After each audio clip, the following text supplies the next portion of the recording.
Hello बच्चों, आपको फिर से एलआईसी क्लास में स्वागत है। मैं नूरुल हसन। आज इस टॉपिक को थोड़ा आगे बढ़ाते हुए एक नई चीज पे डिस्कशन करने के लिए जा रहे हैं। तो I'm requesting to you, please subscribe my channel and share to my video and like also.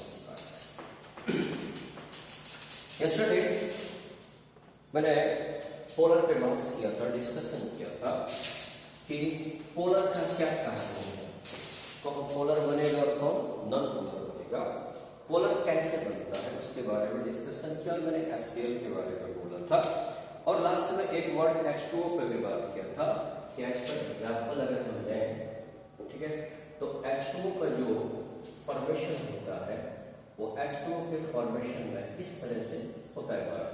तो यहाँ पे सिग्मा प्लस, यहाँ पे सिग्मा प्लस और यहाँ पे सिग्मा माइनस होता है। यहाँ पर दो इलेक्ट्रॉन हो गया। Sigma plus called to the partial positive. Sigma plus is called the partial positive or sigma minus is called partial negative. Sigma plus partial positive, sigma minus partial negative. I have discussed that. Okay. और मैंने ये कहा था आपको अच्छा मैं दो चार चीज बात बताता हूँ कि कंपाउंड के अंदर में ये डिसाइड करना मुश्किल है कि सिर्फ डिफरेंट एटम अगर उसमें इन्वॉल्व होगा, different type of atom, atom मतलब electronegative, different types of electronegative element if participate to make a compound, then it is not necessary it will confined as a polar or as a non-polar. ये कोई जरूरी नहीं है, it is not necessary कि अगर दो different atom उसमें involve है केमिकल बॉन्डिंग को बनाने में तो वो पोलर ही हो जाएगा, ऐसा कोई जरूरी नहीं है। कैसे, एक एग्जांपल के साथ हम देखते हैं। सपोज दैट मैंने कहा कार्बन डाइऑक्साइड का, तो कार्बन डाइऑक्साइड का BsEpR में कहता है कि इस तरह से बनता है। तो ऑक्सीजन ये हायर इलेक्ट्रोनेगेटिव एलिमेंट, ये कैसे पीरियोडिक क्लासिफिकेशन में आपको पढ़ा होगा। Oxygen is more electronegative element with respect to carbon. Electronegative element की बात कर रहा हूं, एलिमेंट, ठीक है। तो ऑक्सीजन यहां पर इसको पुल करेगा, ऑक्सीजन यहां पुल करेगा, तो आप गौर से देखेंगे कार्बन जो वहां पे है वो neither left right side, neither right side उसको क्या करेगा, लेफ्ट साइड डिस्प्लेस होगा। इसका इलेक्ट्रॉन ना इधर जाएगा ना इधर जाने की कोशिश करेगा, ओके, ना ये खुद ब खुद डिस्प्लेस होगा, जिसकी वजह से ये क्या हो जाएगा, ये नॉन पोलर हो जाएगा। और 11th क्लास में बहुत अच्छा है नॉन पोलर पोलर को डिराइव करने के लिए। पहले हम लोग क्लास 9 का देख लेते हैं, उसके बाद क्लास 10 का देख लेते हैं, फिर हम लोग क्लास 11 के बारे में डिस्कशन करेंगे। एग्जाम्पल जैसे सपोज दैट मैंने कहा कि CCl4, तो आप इसका बॉन्डिंग कैसे करेंगे, CCl as well as Cl। तो आप साफ साफ देख रहे हैं कि यहाँ पर भी क्लोरीन और यहाँ पर भी क्लोरीन है, ये इसको इस तरह से पुल करेगा, क्लोरीन इधर पुल करेगा, क्लोरीन यहाँ पुल करेगा, क्लोरीन यहाँ पुल करेगा, क्लोरीन। तो कार्बन में कोई भी डिस्प्लेसमेंट नहीं हो सकता, ये पॉसिबल उसके अंदर में नहीं है। तो जिसकी वजह से क्या होगा कि जस्ट 1 मिनट,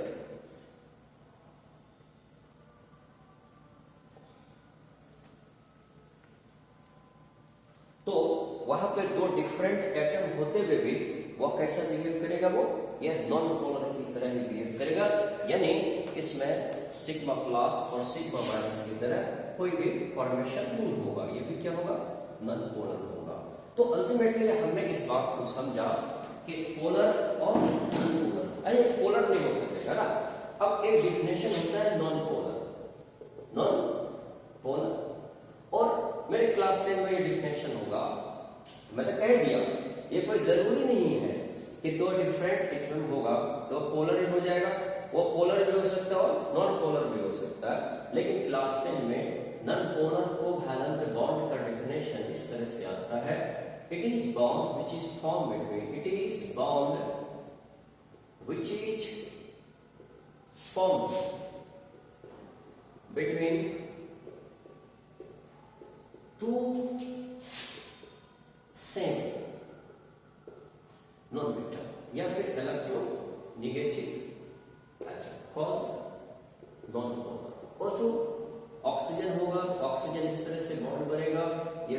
सेल्फ पुलिंग करेगा, इसलिए क्या बन जाएगा, नॉन पोलर बनेगा। ठीक है, जैसे नाइट्रोजन, ये हमारा ये भी क्या बनेगा, it is also known polar. तो अल्टीमेटली हमने पोलर और नॉन पोलर का कॉन्सेप्ट को सीखा। और यहां से एक बात आती है, क्या देखा जाए, नोट में लिखा जाए कि पोलर सॉल्वेंट भी होता है, पोलर सॉल्वेंट, और दूसरा होता है non polar solvent. Solvent liquid state में रहता है, तो पोलर सॉल्वेंट में सिर्फ एक है वाटर, सिर्फ वाटर। नॉन पोलर में कई है, इथेनॉल, इथेनॉल, आप इसको C2H5OH कहेंगे, बेंजीन, C6 H6, अभी जस्ट बना है कार्बन टेट्रा क्लोराइड, CCl4, ये ऑर्गेनिक केमिस्ट्री में आएगा, चैप्टर नंबर 4 में आएगा, कार्बन टेट्रा क्लोराइड। और एक हम लोग लिख देते हैं एसीटोन, बड़ा फेमस है एसीटोन, इसी का एक और नाम है डाइइथाइल कीटोन, या फिर इसका एक और नाम है मेरे पास ethanol, sorry propanol, propanol, CH3 CO CH3, all are the non-polar solvent which is found in a liquid state in nature. It is a polar solvent, it is found in nature as a liquid state, its structure becomes in that manner. Okay, is for sigma plus or sigma plus, it is a sigma minus.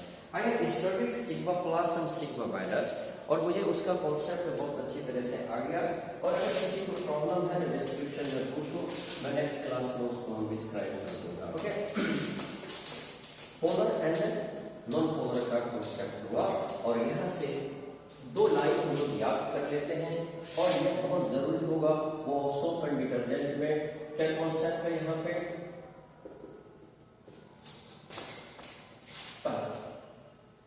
Polar compound, यानी ionic compound, covalent compound में भी होता है, polar compound dissolve in polar solvent यानी water में NaCl, दूसरा non polar compound, non compound या substance dissolve in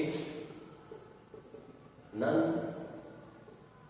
polar solvent, polar compound polar में, नॉन पोलर में। ठीक है, इसी के साथ ये हमारा पोलर और नॉन पोलर की कहानी एक बार खत्म होती है। अब एक नई चीज को हम लोग सीखेंगे, ये 11th क्लास में भी सीखेंगे, लेकिन हम ये चाहते हैं कि हम लोग क्लास 10 में भी इसके बारे में सीखें, क्या, ओवरलैपिंग। हम लोग ओवरलैपिंग में भी हम लोग पढ़े कोवैलेंट बॉन्ड में, थोड़ा सा ओवरलैपिंग का मॉडर्न अप्रोच हम लोग देखें, ओवरलैपिंग का क्या मीनिंग हमारे पास होता है, इसमें ऑर्बिटल का, इसमें सबसेल का यूज होगा। ठीक है, ओवरलैपिंग ऑफ ऑर्बिटल्स। एक सवाल ये उठता है कि हमारा इलेक्ट्रॉन कहाँ रहता है, एक सवाल ये उठता है, हम लोग कैसे पढ़े, सबसे पहले मेटल पढ़े, मेटल किस में कन्वर्ट हुआ, एटम में, एटम का कन्वर्सन क्या हो गया, सेल में, सेल का कन्वर्सन क्लासिफिकेशन सबसेल में, और सबसेल के बाद कौन आ गया, ऑर्बिटल। इलेक्ट्रॉन एक्चुअली में यहां रहता है, electron are found in orbital. ये यहां से हम लोग यहां से स्टार्ट किए, मेटल से एटम, एटम से सेल, सेल से सबसेल, सबसेल से ऑर्बिटल। सेल के बारे में आपने नील्स बोर का कॉन्सेप्ट पढ़ा होगा, और सबसेल के बारे में क्वांटम मैकेनिक्स में इसको पढ़ाया जाता है, क्वांटम मैकेनिक्स 11th क्लास में एक चैप्टर है, उसमें इस चीज को हम लोग देखेंगे। ओके, इलेक्ट्रॉन एक्चुअली कहाँ रहता है, ऑर्बिटल में रहता है। तो आज हम लोग ओवरलैपिंग ऑफ ऑर्बिटल पढ़ेंगे, जिसमें हम ये सीखेंगे कि एक बॉन्ड सिग्मा बॉन्ड या पाई बॉन्ड का क्या फॉर्मेशन होता है, sigma bond and pi bond, how to the sigma bond and pi bond are found. Organic chemistry में सिग्मा बॉन्ड और पाई बॉन्ड का बहुत ज्यादा एडवांटेज होता है, कौन टूटता है कौन टूटता है, आइए उसके कॉन्सेप्ट को देखते हैं। ठीक है, कॉन्सेप्ट। मेरे पास 4 ऑर्बिटल है s में 2 इलेक्ट्रॉन और इसका ऑर्बिट 2 इलेक्ट्रॉन रहेगा, एक क्लॉकवाइज और एक एंटी क्लॉकवाइज। और इस ऑर्बिटल का शेप है कैसे? ऑर्बिटल का शेप है स्फेरिकल हमेशा। p में 6 इलेक्ट्रॉन, तो ऑफकोर्स इसमें 3 ऑर्बिटल होगा, 1 2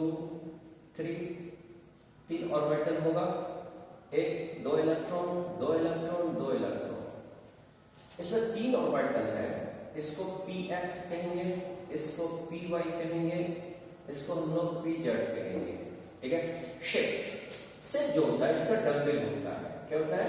डम्बल होता है। ये इस तरह से इसका शेप होता है, it is a px, it is a, इसमें इलेक्ट्रॉन किसी तरह से मूवमेंट करता है py, and it is a pz, it is a pz, px py and then pz। Electron revolver good constant इसी तरह से होता है, इसको डम्बल। तो मेरे क्लास 10 में डम्बल तक है, क्लास 11 में डी सबसेट का भी यूज होता है, केमिकल बॉन्डिंग का क्लास 11 के अलग तरह का चीज होगा, लेकिन हम लोग सबसे पहले क्लास 10 का हम लोग डिस्कशन कर लेते हैं। क्लास 10 में स्फेरिकल और क्या आएगा? डम्बल आएगा। ओके, तो जरा देखिए स्फेरिकल और डम्बल दोनों जो मिलता है, दोनों एक दूसरे को जो कंबाइन करता है यानी ओवरलैप करता है, उसका क्या अप्रोच बनता है, किस तरह का चीज बनता है, वो जरा सा देखते हैं हम लोग। डम्बल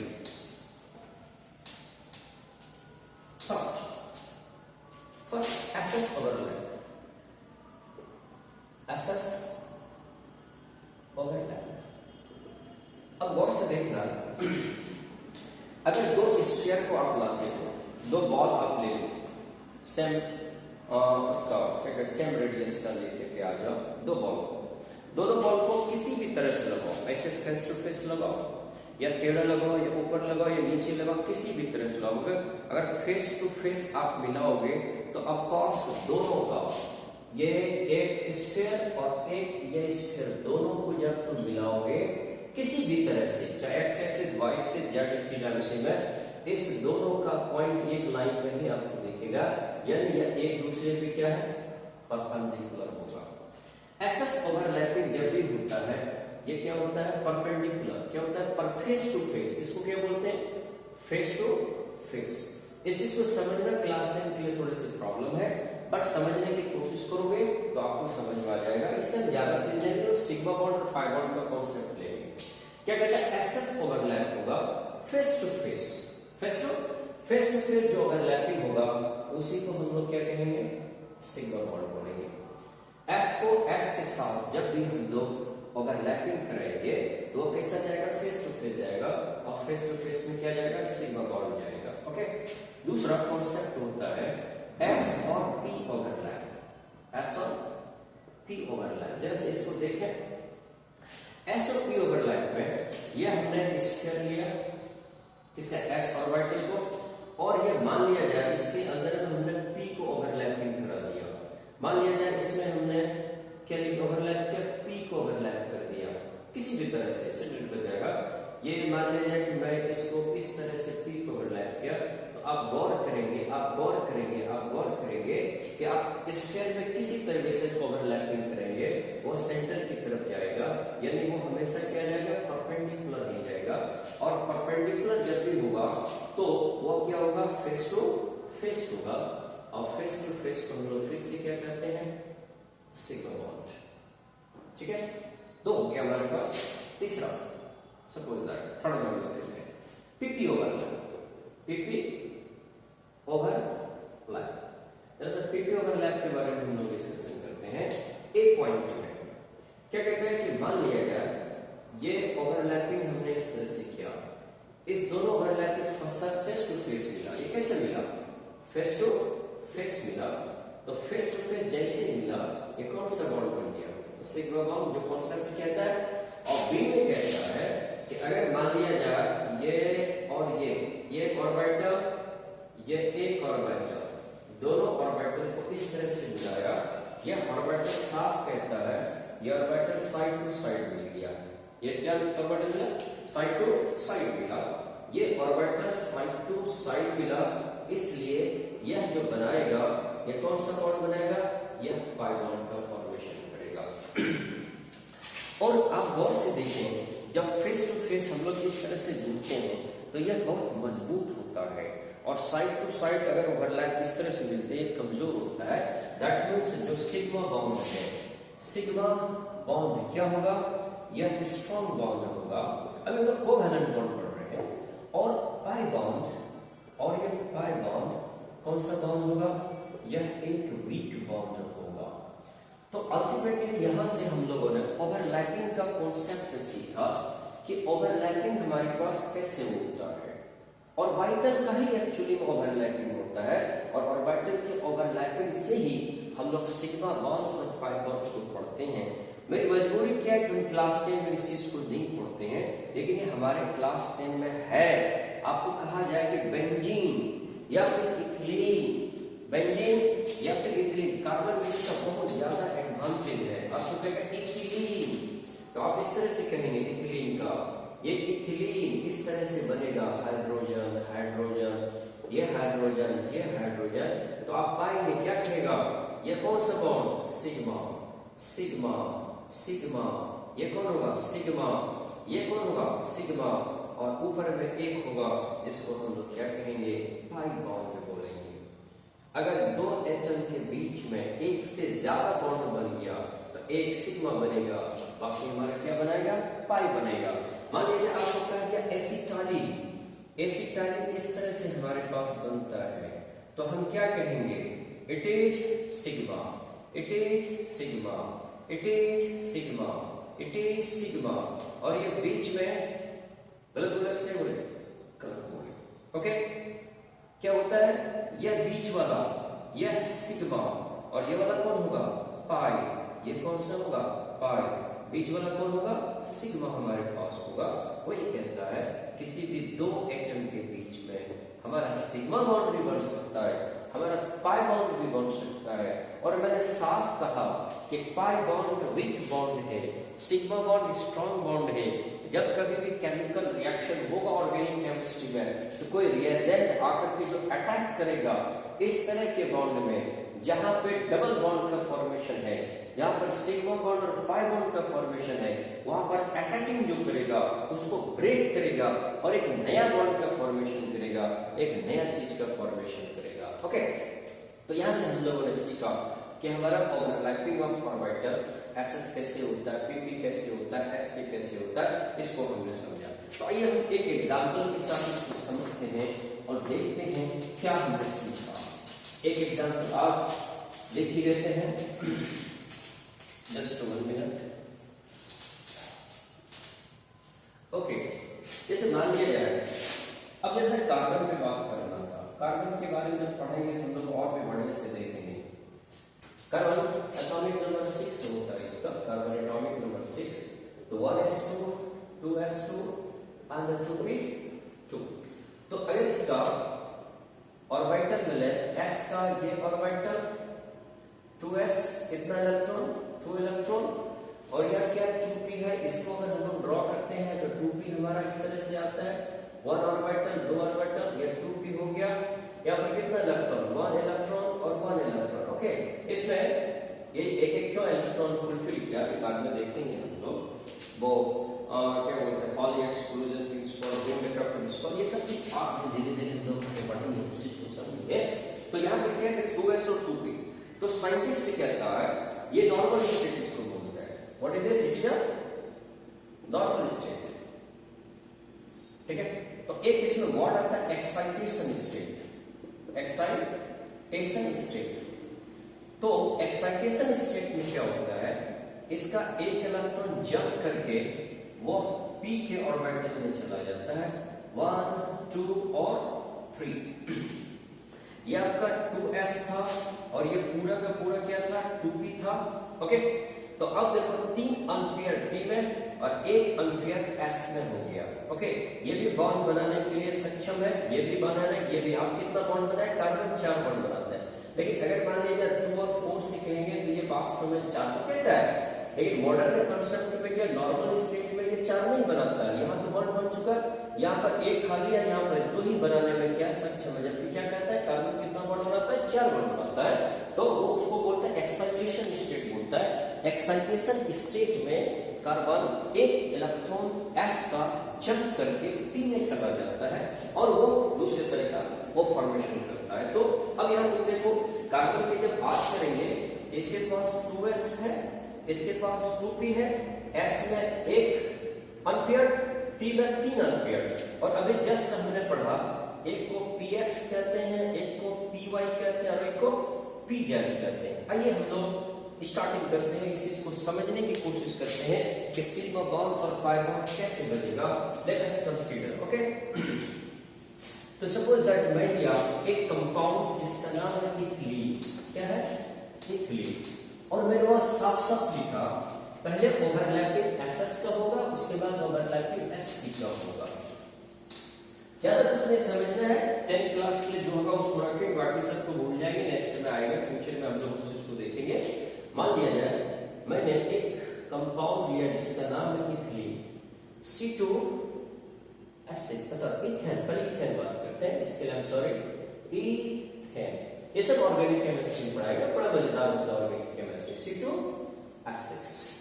तो यहाँ पे देखिए कार्बन का कितना orbital? 4 orbital, S, Px, Py और Pz। और ये मेरे हाइड्रोजन का भी लिख लेते हैं, हाइड्रोजन के एटॉमिक नंबर 1 और इसका इलेक्ट्रॉनिक कॉन्फ़िगरेशन 1s1 और 1s1 हो गया, यानी इसका s ऑर्बिटल इसमें पार्टिसिपेट करेगा। हाइड्रोजन का s ऑर्बिटल इसमें पार्टिसिपेट यानी स्फेरिकल इसमें होगा। ठीक, जरा 2-3 पेन के साथ हम लोग देखते हैं। ये स्टार्ट करते हैं। कितना कार्बन? 2 carbon, 1 carbon, 1 carbon. कितना हाइड्रोजन? 6 हाइड्रोजन। 1 हाइड्रोजन यहाँ, hydrogen, hydrogen, hydrogen. Please try to make a notes hydrogen. Okay, तो पहले 2 कार्बन था, 1 कार्बन का S और 1 कार्बन S। ये दोनों क्या करेगा? ओवरलैप करेगा। ऐसा ओवरलैपिंग हो गया। ठीक है, उसके बाद हाइड्रोजन के साथ कार्बन आया, हाइड्रोजन का 1s, 1 S स्फेरिकल और कार्बन का 1 px, हाइड्रोजन का 1 स्फेरिकल और इसका p y, हाइड्रोजन का 1 स्फेरिकल और कार्बन का 1 pz। इस तरह से हम लोग जा रहे हैं। या फिर देखिए आप इस तरह से, थोड़ा सा छोटा बन गया।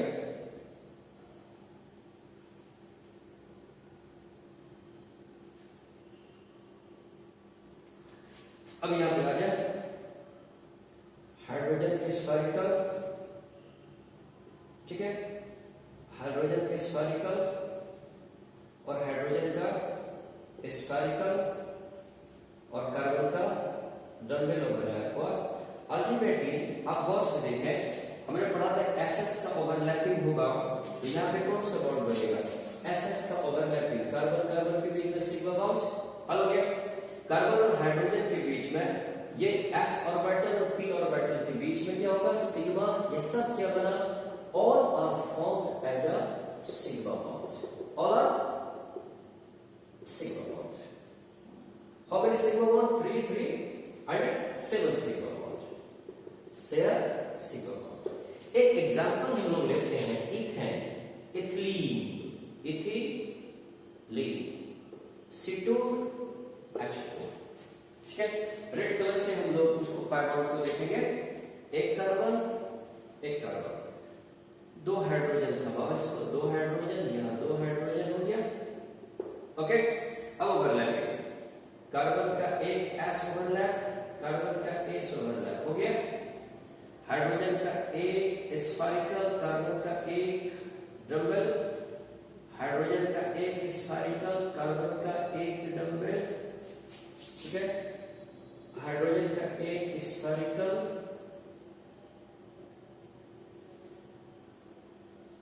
यहाँ तक हम लोगों ने देखा। But I would like to say that my dear student, carbon has to the 3p orbital. We used to the px, py, but pz and pz also present here. यह pz और pz हमारा क्या खाली है, पग। दूसरा point, जब एक आदमी, मान लीजिए जब 3-4 आदमी के सामने खड़ा है तो एक आदमी सिर्फ एक आदमी के परपेंडिकुलर आ सकता है। अगर एक तो 3 आदमी यहाँ पे है, एक ही आदमी उसके सामने परपेंडिकुलर होता है, बाकी सब साइड से होगा, बाकी सब साइड से। एक आदमी के सामने परपेंडिकुलर है, बाकी के साथ वो क्या होगा, वो साइड वेज में हो जाएगा। वही कहता है, रूल ये कहती है कि carbon make a 4 bond, but in that condition you can see that carbon only make to the 3 bond, 1 bond, 2 bond as well as 3 bond. It has necessity to make another bond. I would like to say that you can see in the figure, carbon and carbon both overlap perpendicularly, but there will be no any provision to make a perpendicular. In that scenario, what will be? It happens in that manner that orbital will be in that side and that orbital will be inside. यहाँ पर दोनों side overlap करेगा। ये face to face, face to face, face to face, face to face, सब face to face है। और ये क्या होगा, साइड ओवरलैप। यह जो बॉन्ड बना, it is a pi bond. बाकी जितना ग्रीन कलर में है सब के सब क्या बन गया, सिग्मा बॉन्ड बन गया। अल्टीमेटली हम ये लिख सकते हैं, हम इस तरह से लिखेंगे, ये सब के सब क्या हो गया, सिग्मा बॉन्ड बन गया। और एक उसके पास क्या बन गया, पाई बॉन्ड जो बन गया। You can see here that pi bond is formed by the side way. It is a big bond with respect to the sigma bond. Okay. Last एक और हम लोग देखते हैं एग्जाम्पल एसिटाइलिन में देखेंगे। तो ये ओवरलैपिंग का कहानी हमारा खत्म हो जाएगा। क्लास 10 के लेवल का ये सारा का सारा कहानी खत्म हो जाएगा। एक एग्जाम्पल एसिटाइलिन। एसिटाइलिन हम लोग लेते हैं। एसिटाइलिन को हम लोग इथाइल भी कहते हैं, एसिटिलीन भी बोलता है, एसिटिलीन, नो प्रॉब्लम। C2H2, तो एक कार्बन, एक हाइड्रोजन, एक हाइड्रोजन। आइए इसमें ओवरलैपिंग कराओ। तो सबसे पहले कौन सा ओवरलैपिंग होगा, SS ओवरलैपिंग, ठीक है। उसके बाद हाइड्रोजन का S, कार्बन का P, हाइड्रोजन का स्फेरिकल और कार्बन का इस तरह से हमारे पास ओवरलैपिंग होगा। बट यहां देखो, इसका एक, इसका एक, इसका एक और इसका एक, ये हमारे पास अभी भी रेस्ट में बचा हुआ है, ठीक है। तो फिर वही पे कंडीशन, प्रीवियस वाला कंडीशन को इसमें एप्लीकेशन करते हैं और क्या पाते हैं हम कि यह दोनों एक carbon carbon face to face हो चुका, अब दोबारा ये फेस टू फेस नहीं हो सकता है। तो फेस टू फेस में होगा तो साइड टू साइड में तो कोई प्रॉब्लम नहीं है ना। तो वही कहता है, तब क्या होगा, यह जो ऑर्बिटल्स है तो यह ऑर्बिटल क्या हो जाएगा, फेस टू फेस चला जाएगा, फेस टू फेस। यह ऑर्बिटल भी क्या चला जाएगा, face to face, face to face चला गया। यहाँ पर फेस टू फेस है और यहाँ पर क्या हो गया, फेस टू फेस हो गया। यहाँ पर फेस टू फेस, यहाँ पर फेस टू फेस। ओके, तो अल्टीमेटली क्या है, यह सिग्मा बन गया, यह सिग्मा, यह सिग्मा, 3 सिग्मा और 2 पाई। हम इस तरह से लिखेंगे, कार्बन कार्बन हाइड्रोजन, और यहाँ पे क्या बना, ऊपर में टॉप में क्या बना, पाई, और यहाँ क्या बना, पाई। अल्टीमेटली इसमें कह सकते हैं कितना सिग्मा बॉन्ड 3 और पाई बॉन्ड ऑन क्या होगा, 2 होगा। और ये साइड से है, ये साइड से है, ये वीक होगा, ये भी वीक होगा, बट ये फेस टू फेस है, ये स्ट्रॉन्ग होगा, ये भी स्ट्रॉन्ग होगा, ये भी स्ट्रॉन्ग होगा। जब कभी केमिकल रिएक्शन होगा तो इस पर रिएजेंट आके अटैक करेगा, अटैक नहीं करेगा जहां पर कमजोर होगा। तो माय डियर स्टूडेंट, आज हम लोगों ने ओवरलैपिंग का कॉन्सेप्ट सीखा, एक मॉडर्न कॉन्सेप्ट सीखा क्लास 10 के अंदर में। अब जब हायर क्लास में जब जाओगे तो it is very very necessary becomes for to understand the higher में ही इसको पढ़ाया जाएगा, क्लास 11 में भी आपको पढ़ाया जाएगा, बट क्लास 10 में ये सिग्मा बॉन्ड और पाई बॉन्ड अक्रॉस साइज पे केमिकल रिएक्शन हमारे पास होता है, हाइड्रोजनेशन रिएक्शन होता है, हाइड्रोजन का इसमें एडिंग होता है इन द प्रेजेंस ऑफ निकल एंड प्लैटिनम के प्रेजेंस में ये ऐसा होता है। तो वहां पर हमको बहुत सारा प्रॉब्लम हो जाता है कि ये क्यों टूटेगा, कि हुआ क्यों जो टूटेगा। तो टूटने का वही कारण है क्योंकि एक बॉन्ड कमजोर होता है, एक बॉन्ड क्या होता है, वीक होता है। कि मैं होप करूंगा कि आपको ये चीज समझ में आया होगा।